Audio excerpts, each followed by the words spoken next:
আলাইকুম। সবাই কেমন আছেন? আশা করি ভালো আছেন। আপনাদের অশেষ দোয়া এবং রহমতে আমি আমার মেয়ে অবশ্যই অনেক ভালো আছি।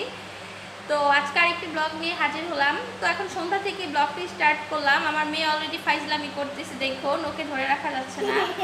তো ও আর আমি আইসক্রিম নিয়ে নিচ্ছি, এখন আমরা আইসক্রিম খাবো, চকবার আইসক্রিম। আইসক্রিম ওপেন করে আপনাদের সাথে দেখা হচ্ছে।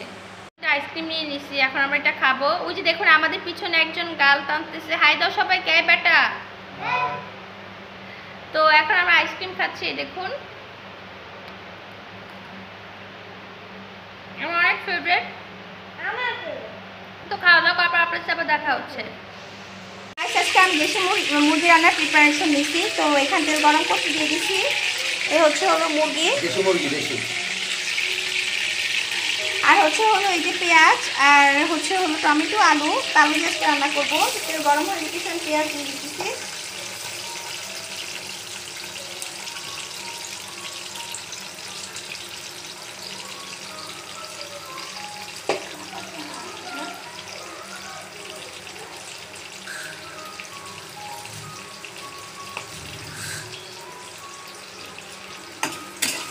এখন পেঁয়াজটাকে হালকা করে ভেজে দিব।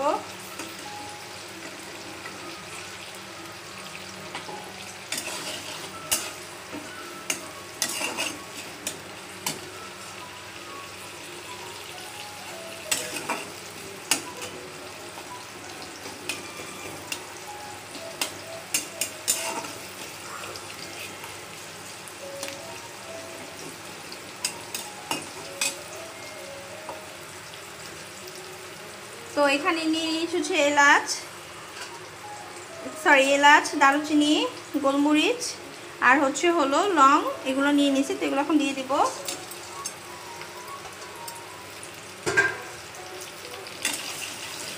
তো এগুলো সহ পেঁয়াজটাকে হালকা ভেজে নিব, তাহলে গানটা ভালো আসবে, তরকারি স্মেলটা ভালো হবে আর কি। আর দেশি মুরগি রান্নার সময় বা যে কোনো মুরগি বা যে কোনো মাংস রান্না করার সময় আপনারা অবশ্যই টমেটোটা দেওয়ার ট্রাই করবেন। টমেটো দিলে খুব সুন্দর একটা স্মেল আসে, এটা গরু হোক, মুরগি হোক, হাঁস হোক, যেটাই হোক, টমেটো দিলে মাংসের স্মেলটা খুবই ভালো আসে। তো মশলা সহ পেঁয়াজটাকে ভালো করে ভেজে নিব। তো এখন হলো ফ্রিজ থেকে আদা রসুন পেস্ট বের করে নিছি। এখন এখান থেকে আদা রসুন পেস্টটা দিয়ে দিব।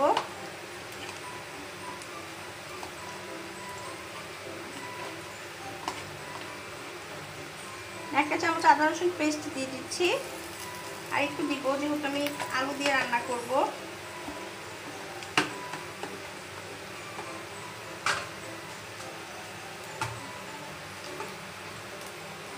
এটা আরো একটা চামচ দিয়ে দিলাম আদা রসুন পেস্ট।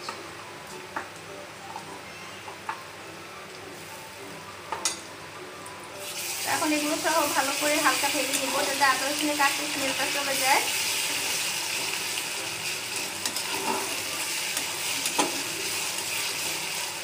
ঠিক এই সময় টমেটো দিয়ে দিব।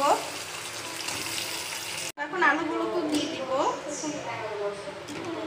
যেহেতু দেশি মুরগি রান্না করতেছি, দেশি মুরগি ন্যাচারালি এতটা হার্ড হয় না, তো আলুর সাথে এই মাংসটা দিয়ে দিব, যাতে সমান তালে সেদ্ধ হয়। এখন হালকা কষিয়ে নিব সব কিছু।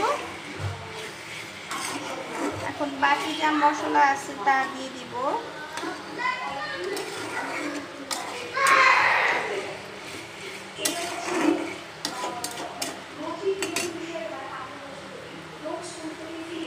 হলুদ,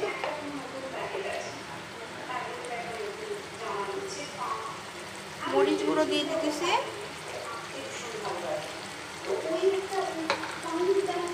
আর হলো এখানে দিচ্ছি গরম মশলা গুঁড়ো 1 চামচ,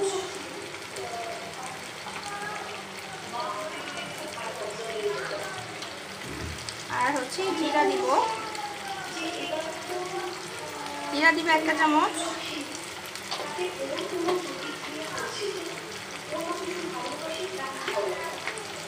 আর ধনিয়া দিয়ে দিব।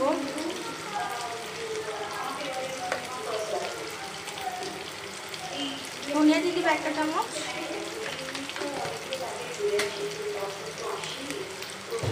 আর অবশ্যই এই সময়ে লবণটা দিয়ে দিবেন। লবণটা দিলে কি হবে, পানিটা ছেড়ে দিবে। লবণটা দিয়ে দিলাম। সকল মশলাগুলো হালকা করে ভেজে নিব।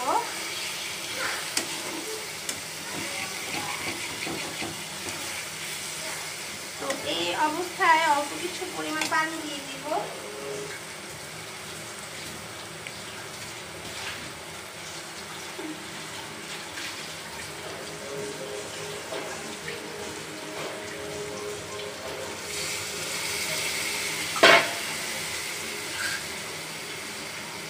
তো এখন ভালো করে কিছুক্ষণ কষিয়ে নেব এই মশলাটাকেই। অল্প পানিতে কষানো হবে আর কি। যে কি সুন্দর স্মেল আসছে গাইস, তা বলে বোঝাতে পারবো না, খুবই সুন্দর স্মেল আসছে। তো কষানোর পর আপনাদের সাথে আবার শেয়ার করব। ভালো করে কষানো হয়ে গেছে, পরবর্তী তেজপাতাও দিয়ে দিচ্ছি। তো এখানে হলো এই যে মাংসগুলো, তো আমি কলিজাটা ছাড়া সবকিছুই দিয়ে দিব। কলিজাটা লাস্টে দিব, কারণ কলিজাটা আগে দিলে সেটা হলো গলে যাবে।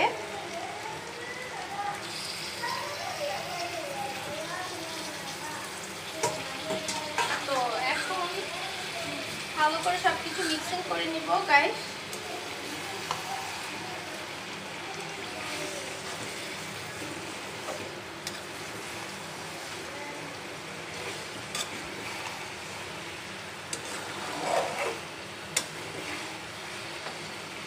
আমার ন্যাচারালি মুরগি জিনিসটাই খুবই পছন্দ, আমার যে কোনো মুরগি খেতে খুব ভালো লাগে।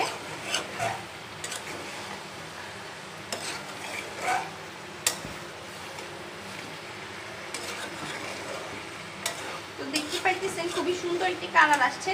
তো এখন আর কি আমি ভালো করে এটাকে কষায় একটুখানি পানি দিয়ে সেদ্ধ করে নিব। তো একেবারে রান্না করার পর ফাইনাল লুকটা আপনাদেরকে শেয়ার করব। নামানোর পরে ফাইনাল লুক। আর দেশি মুরগি তো বরাবরই গরম গরম ভাত দিয়ে খেতে ভালো লাগে। তো এখানে গরম ভাত নিয়ে নিয়েছি, লেবু নিয়ে নিয়েছি, এখন খেয়ে নিব। লাল লাল করে ঝোল করছে আলু দিয়ে। ডিনার এইটাই, আজকে ছিল বৃহস্পতিবার। নিয়েছি আমরা কেটে আর কি লবণ দিয়ে ভালো করে মাখিয়ে নিয়েছি। তো এখন খাবো। আমার মেয়ে আমরা ন্যাচারালি খেতে খুব পছন্দ করে। জাফরিন নিয়ে নিতেছি অলরেডি একটা। তো গাইস এখানে দেখতে পারতেছেন একটি পাত্রে আমি চিনি দিয়ে দিছি। তো এটাতে আমি কি করতে পারি আপনারা গেস করুন। থাক, এত কষ্ট করে গেস করা লাগবে না, আমি বলেই দিতেছি আমি ক্যারামেল তৈরি করব। এই যে কি সুন্দর দেখুন, চোখের সামনে ক্যারামেল হয়ে যাচ্ছে চিনিগুলো গলে। তো হালকা একটু ব্রাউনিশের চলে আসলে আমি নামিয়ে ফেলবো। তো আমার মেয়ে আমার কাছে আবার পুডিংয়ের আবদার করছে যে মাম্মি পুডিং বানিয়ে দাও। তো এটাই ওর জন্য এখন বানাবো পুডিং। তো পুডিংয়ের জন্য অবশ্যই আপনারা জানেন ক্যারামেল মাস্ট বি প্রয়োজন। তো ক্যারামেলটা তৈরি করে নিচ্ছি। দেখুন গাইস কি সুন্দর ক্যারামেল হয়ে গিয়েছে। আমি একটা আলুর মধ্যে আপনাদেরকে শেয়ার করি। একেবারে ব্রাউনি শেডের ক্যারামেল হয়ে গেছে। এখন এটিকে আমি পানিতে আর কি, পানিতে বলছি কেন, বাতাসে ঠান্ডা করে নিব। তো ঠান্ডা করার পর আমি যে পুডিংয়ের জন্য সব কিছু রেডি করছি তা দিয়ে দিব। তো বসানোর পর একেবারে পুডিংয়ের প্রপারলি আপনাদেরকে দেখানো হবে। তো পুরো প্রপারলি রেডি। এই যে ফ্যানের বাতাসে ঠান্ডা করে নিতেছি। তো ঠান্ডা হয়ে গেলে এটার মধ্যে আমি যে ইয়াটা আর কি মিশ্রণটা ডিম আর দুধের চিনির সাথে সেটা দিয়ে দিব। দেখুন কি সুন্দর চিকচিক করছে ক্যারামেল। আমি কিন্তু ক্যারামেল তৈরির সময় এক ফোঁটাও পানি দিইনি, চিনি গলে যা হয়েছে তাই আর কি। অবশ্যই আপনারা যখন পুডিংয়ের ক্যারামেলটা তৈরি করবেন তখন কখনোই পানি দিবেন। অনেকে কী করেন পানি দিয়ে দেন, এতে করে কী হয় চিনিটা জমে যায়, তখন চিনিটা আস্তে আস্তে তাল মিছরির মতো হয়ে যায়, কিন্তু ক্যারামেল হয় না। তো এই দেখুন ক্যারামেল তৈরি করার উপায়। আর বেশি বেশি ডার্ক করবেন, তাহলে কিন্তু ক্যারামেলটা তিতা হয়ে যাবে। এই দেখুন একটা কফি কালার শেড আসছে। তো এখন আমি দিয়ে দিব আর কি। তারপর আপনাদের সাথে দেখা হচ্ছে। যে গরুর মাংস, তো আজকে আমি গরুর মাংস দিয়ে বিরিয়ানি রান্না করব। তো বিরিয়ানির সাইজের করে নিব গরুর মাংস ছোটো ছোটো করে। দেখুন দোকান থেকে এত বড় করে কেটে দিচ্ছে। তো এগুলোকে এখন পিস পিস করব, ছোটো ছোটো করবো আরও। তো করার পর আপনাদের সাথে দেখা হচ্ছে। তো গাইস এই যে দেখতে পাচ্ছেন এই যে মাংস ছোটো ছোটো করে পিস করে নিচ্ছি। আজকে আমি মাংস এই সাইডে করছি এক একটা। তো এখন বিরিয়ানি সব কিছু রেডি করে আপনাদের সাথে আবার দেখা হচ্ছে আমার। নিয়ে নিয়েছি, এখন আমি টক দই দিয়ে দিব পর্যাপ্ত পরিমাণ। টক দই বিরিয়ানির জন্য হবে, তৈরি করেছেন আফরিন আলী পুকু। যেহেতু গরুর মাংস একটু বেশি টক দই লাগবে।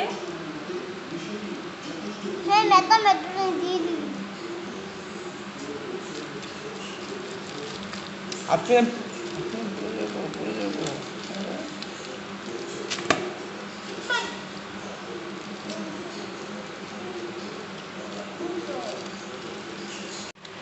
বিরিয়ানি মশলা দিয়ে এটাকে কিছুক্ষণ ম্যারিনেশন করে রেখে দিব মাংসটাকে।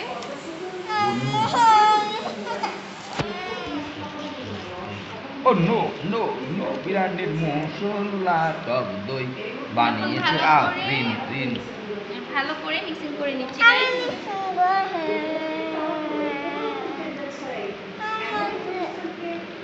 এটা কিছুক্ষণ ভালো করে মিক্সিং করে রেখে দিলে ভালো হবে। আফরিন, তোমাদের বিরিয়ানি বানানো হচ্ছে টক দই এবং বিরিয়ানি মশলা দিয়ে, তোমার হাতে নিজের হাতে টক দই বানানো দিয়ে আমরা বিরিয়ানি খাবো আজকে। বিরিয়ানি খাবো, বিরিয়ানি জানেন না? মাখানো হয়ে গেছে সুন্দর মতো। 15 লাখ টাকা ছাগল কিনা আজকে মামলা খাইলাম রে। আমার লটটা নষ্ট করে। তো গাইস, এই যে দেখতে পাচ্ছেন এখানে দিয়ে দিয়েছি সব কিছু। এখন ম্যারিনেশন করে রেখে দিব। হালকা একটু পানি দিয়ে দিচ্ছি জাস্ট হাতের মশলাগুলোকে ইয়া করার জন্য। এই যে তো এটাকে এখন কিছুক্ষণ রেখে দিব ম্যারিনেশন করে। তো এখন আমি চুলায় চলে যাব। Bye bye. হাঁড়ি নিয়ে নিয়েছি। আজকে আমি সরিষার তেল দিয়ে রান্না করব বিরিয়ানি। তো এখন সরিষার তেলটা দিয়ে দিব সম্পূর্ণ পরিমাণ। আজকে পুরা ঢাকার স্টাইলে রান্না করব। হ্যাঁ, তো এখন এখানে সরিষার তেল দিয়ে দিয়েছি। এখন এই তেলেই পেঁয়াজটা বেরেস্তা করে নিব। তো এখন চুলায় যে আপনাদের সাথে দেখা হচ্ছে। তো গাইস, এখানে তেলটা গরম হয়ে গেছে। তো এখানে আমি সবগুলো পেঁয়াজ দিয়ে দিব বেরেস্তা করার জন্য।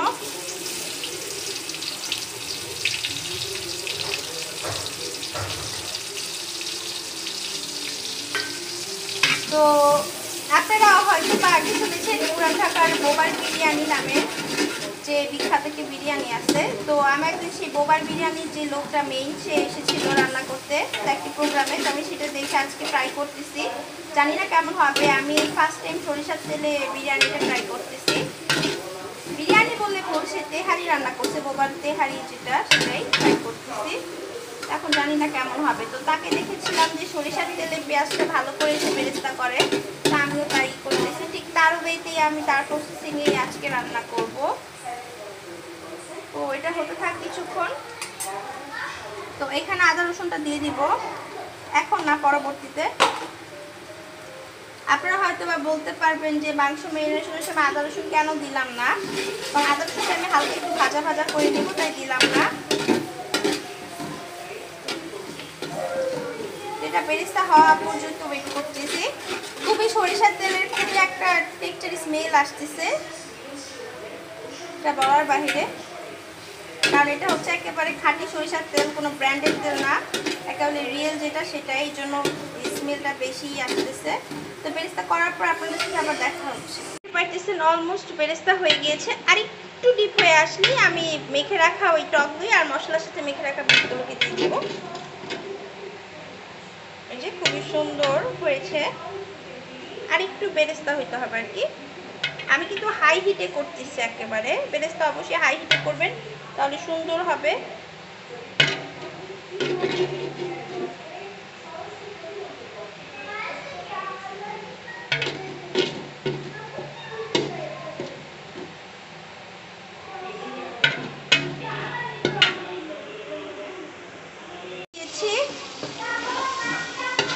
বেরেস্তা হয়ে গেছে। তো গাইস, এটাকে এখন ভালো করে সেদ্ধ করে কষিয়ে নিব।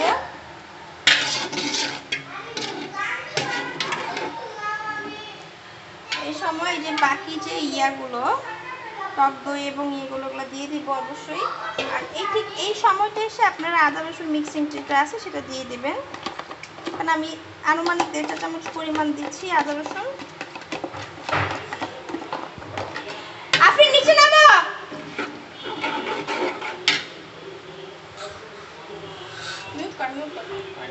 এখানে অলরেডি আমি চাল সব দিয়ে দিছি। চাল দিয়ে নাড়াচাড়া করে দিচ্ছি। তো পরিমাণ মতো পানি দিয়ে খাওয়ার পর আপনাদেরকে ফাইনাল লুকটা শেয়ার করব। তো আমার আজকে বিরিয়ানিটা আমার সরিষার তেলে রান্না করা হয়েছে। তা আমি ফার্স্ট টাইম সরিষার তেলে বিরিয়ানি রান্না করলাম, জানি না কেমন হবে। খাওয়ার পর আপনাদেরকে লুকটা শেয়ার করবো আর কি। কিছুক্ষণ রাখার পরে এরকম তো এই পর্যায়ে আসছে। এটা আরেকটু আমার পানিটা শুকিয়ে আসার পরই আমি এটাকে আর কি ভাপে রাখবো, তাহলে হয়ে যাবে। তো খাওয়ার পর আপনাদেরকে ফাইনালটা আমি শেয়ার করবো। গাইস ওয়েটিং এ থাকুন।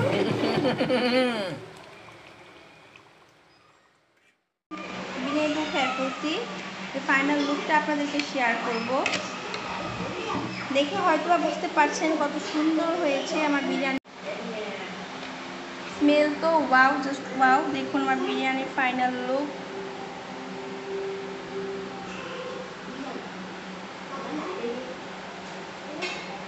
তো আমি এখানে সালাদ কেটে নিছি, এখন খাবো আর কি। সরিষার তেল দিয়ে করছি আজকে অন্যরকম একটা ফ্লেভার। আমি ফার্স্ট টাইম করলাম পুরো সরিষার তেলে রান্না। তো ওই যে খাচ্ছে আপনাদের ভাইয়া, আপনাদের ভাইয়া খেয়ে খুবই প্রশংসা করছে। আমি বোবার বিরিয়ানি স্টাইলে রান্না করেছি, যে ফেমাস। আপনারা হয়তো যারা পুরান ঢাকা রেগুলার খান তারা নাম শুনে চিনে ফেলবেন। দেখুন কিভাবে খাচ্ছে আপনার ভাইয়া, খাদকের মতো রাক্ষস।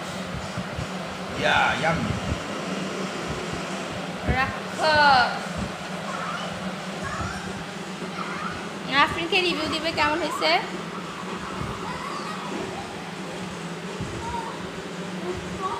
মাম্মি কেমন হয়েছে তাকিয়ে বলো, কেমন হয়েছে?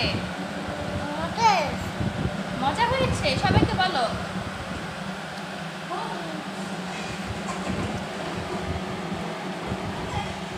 তো আমি চলে আসলাম, তো এখন আমি খাওয়া দাওয়া করবো। তা আমি ফার্স্ট বাইটটাতে আপনাদেরকে শেয়ার করব কেমন হয়েছে।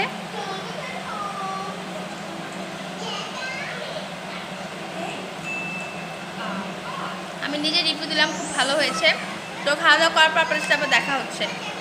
আজকের মতো বাই বাই, আসসালামু আলাইকুম। পরবর্তীতে আরেকটি আলাদা ব্লগ নিয়ে আপনাদের সামনে হাজির হব।